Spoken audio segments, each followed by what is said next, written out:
It was late in December, so it was the end of the December. Darkness was already descending over the forest, and the forest where the red traveler has been trapped, and there in the evening he has been trapped, and the darkness increasing, and this increased the danger and increased also his gloom and despair. Gloom, depression, and despair, hopelessness, and this increased his sadness and hopelessness, all because of extreme cold and the darkness. Finally he saw no way out. Finally he got no way out, and he sank down on the ground. Sank down, hung his head towards the ground, as he is damn sure there is no way to get out of the forest. Tired to death, thinking that his last moment had come, and now he is really tired, trying to get out of it, trying to get out of the forest, getting no way. Now he is tired, he is waiting for his death, he is damn sure he is going to die in the forest. But just as he laid his head on the ground, he heard a sound. Laid means placed. As he placed his head towards the ground, he heard some noise. He heard a sound, a hard, regular thumping. Thumping means beating. A hard, regular beating or thrashing sound he heard. There was no doubt as to what that was. So he had no doubt that was the sound it was. He raised himself and spoke to himself. Those are the hammer strokes from an iron mill. Now he understood that is the sound from the iron mill, threshing of iron rod. There must be people nearby, and he saw that if there is sound, thumping sound, then there must be iron mill and there would be people. He summoned all his strength, he gathered all his strength, got up and staggered in the direction of the sound, and he walked unsteadily towards the sound. Wherever the sound was coming, from where the sound was coming, he followed that direction, that way. The Ramsjo Iron Works, which are now closed down, were not so long ago a large plant. So that iron ore, where the sound was coming from, had been closed for long time. That is the Ramsjo Iron Works, which are now closed down, were not so long ago a large plant. It was a large iron plant. With smelter. Smelter means machine. Smelter, rolling mill, and forge. Forge, furnace. So it was an iron mill. It was an iron mill. In the summertime, long lines of heavily loaded barges means small boats, and scows. Scows means again boats, slid down the canal, which led to a large inland lake. Inland lake, large flowing. In that manner, it was a large flowing of boats, small boats carrying goods. And in the winter time, the roads near the mill were black from all the coal dust which sifted down from the big charcoal crates. So in the winter time, the roads near the mill were full of dust, black dust from all the coal which sifted. Sifted means scattered on the road. One can see the dark color road, all because of coal dust. During one of the long dark evenings just before Christmas, the master smith and his helper sat in the dark forge near the furnace waiting for the pig iron which had been put in the fire. So during the long dark evening, during those days in the evening, it was the iron master, it was master smith and his helper sat in the dark forge, sat near the furnace, dark force near the furnace, waiting for the pig iron, crude iron, used as raw material, which had been put in the fire, in the furnace fire, to be ready to put on the anvil, also furnace. So he was waiting for that to be prepared.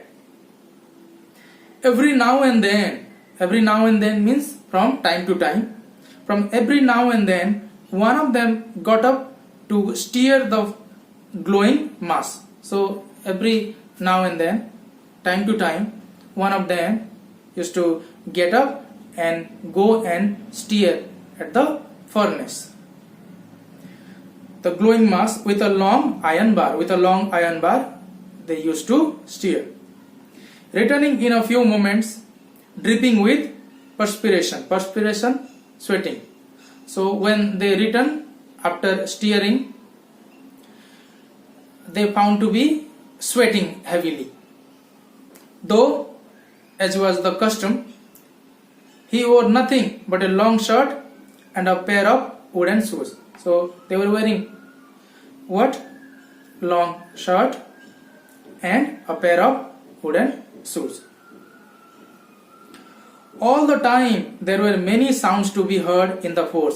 It was working time, so in that moment one can hear the sound of the forge. All the time there were many sounds to be heard in the forge, in the furnace. The big bellows groaned, loud noise. The big bellows groaned and the burning coal cracked, and these are the sound can be heard. The fire boy shoveled charcoal, move with a shovel. So fire boy shoveled charcoal into the maw of the furnace, into the mouth of the furnace. The boy shoveled charcoal into the maw of the furnace with a great deal of clatter, rattling sound. When they stir with a shovel, one can hear the rattling sound. Outside roared the waterfall, and outside the iron mill it was waterfall, and one can hear the sound of the waterfall, and a sharp north wind whipped, means hit and move. Sharp north wind whipped the rain against the brick tiled roof, and that north wind hit the water and moved aside from the brick tiled roof. It was probably an account of all this noise that the blacksmith did not notice that a man had opened the gate and entered the forge. As because of the noise in the iron mill, the blacksmith didn't notice somebody opened the gate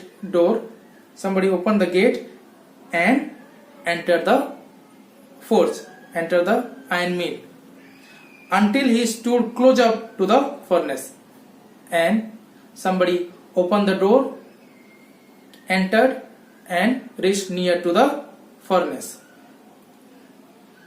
Surely it was nothing unusual for poor vagabonds without any better shelter for the night to be attracted to the forge by the glow of light which escaped through the sooty pans. Sooty pans means particles of carbon. Sooty means particles of carbon, and pans, the glass pans.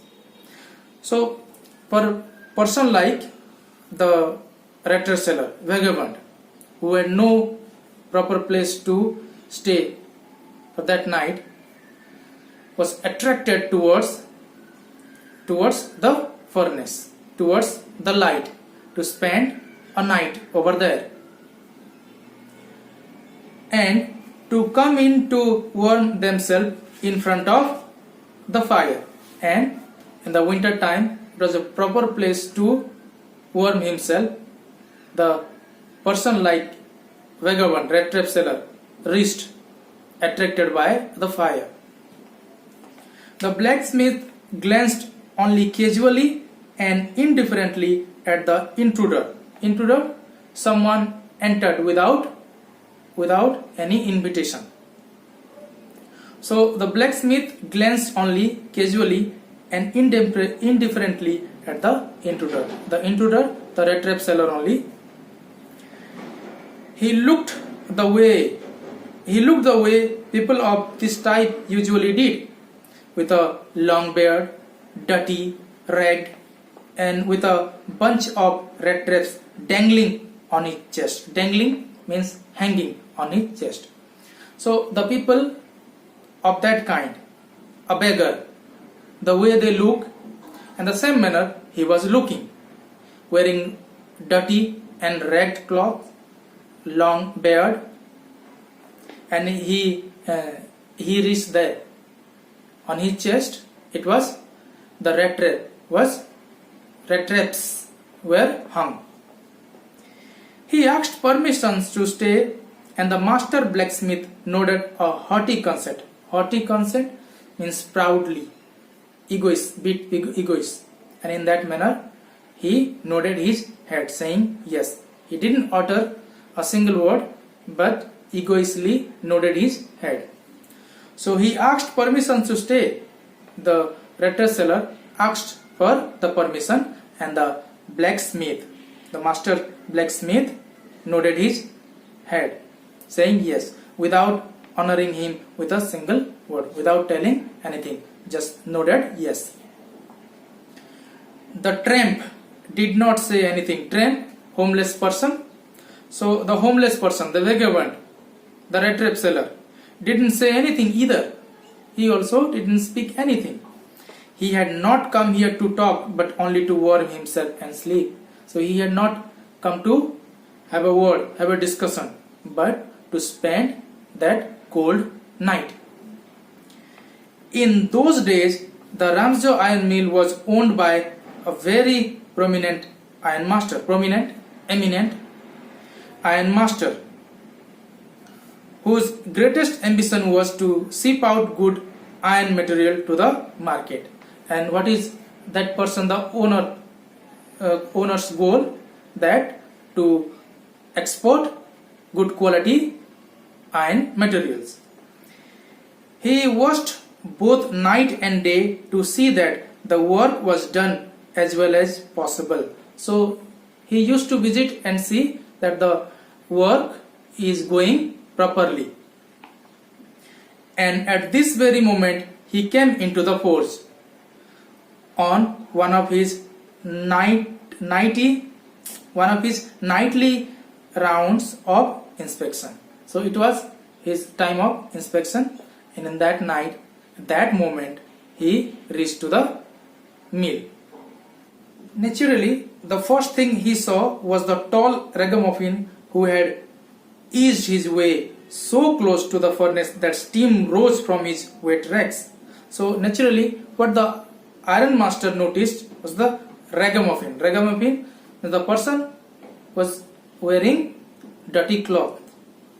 So naturally, the first thing he noticed was the man, rat trap seller, who was wearing ragged cloth, dirty cloth, who had eased his way. Eased his way means moved unnoticed, so close to the furnace that steam rose from his wet rags, and he moved towards who? The rat trap seller moved towards the furnace as he was wet, all because of cold dew.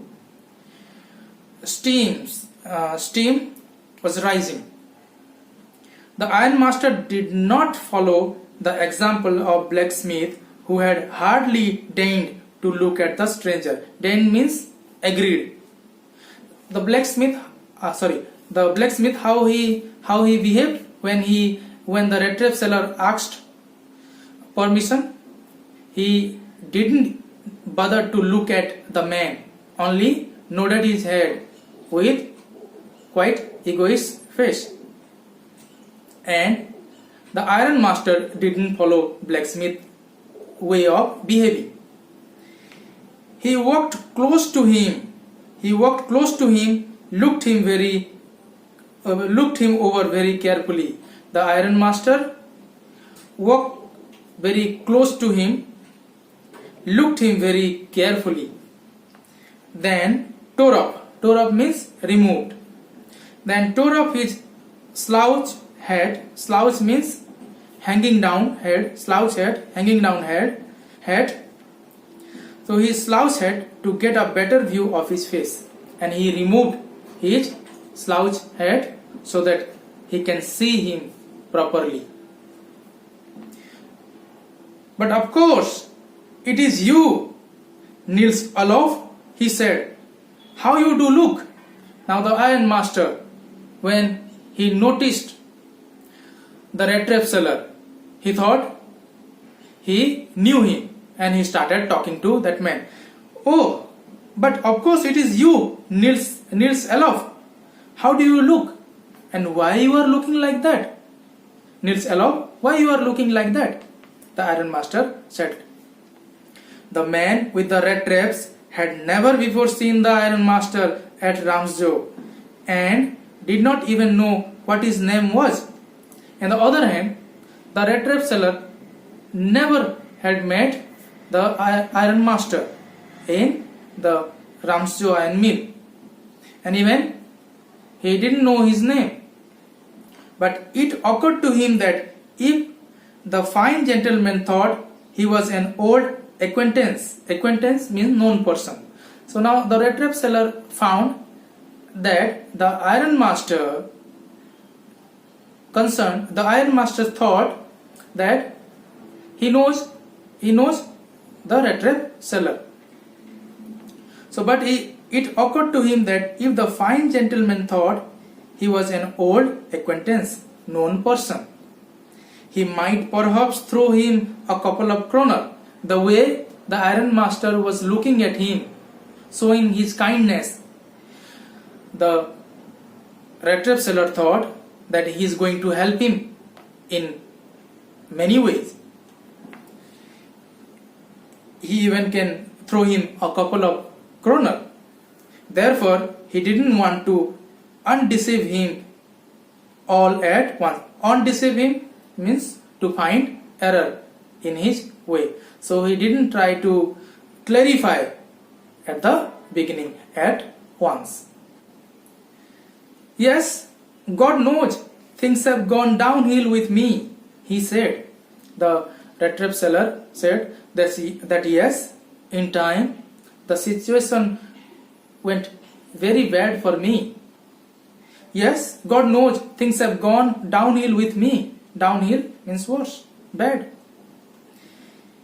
You should not have resigned from the regiment, said the iron master. When the red trap seller said in past time his situation was really bad, then the iron master replied that why did you leave the regiment? You should not have resigned from the regiment. Why did you leave? What was the mistake? That was the mistake. You left the regiment, and that was the mistake. That is the reason you are suffering in this manner, said the iron master to red trap seller. If only I had still been in the service at the time, it never would have happened. If I would be there at this moment, then I would never have happened this particular situation. Well, now of course you will come home with me. Now whatever it is, now you have to come with me. Of course you are going to come to my home with me. To go along up to the manor house, the owner of the house, manor house. To go along up to the manor house and be received by the owner like an old regimental comrade, that however didn't please the tramp. And thinking about the man, the iron master, was also the old comrade, the soldier. He was in the regiment. To going with him into his house is not a good way. It's not a good plan. So that however didn't please the tramp. and he thought he should not go with him. It is not safe to go with him to his house.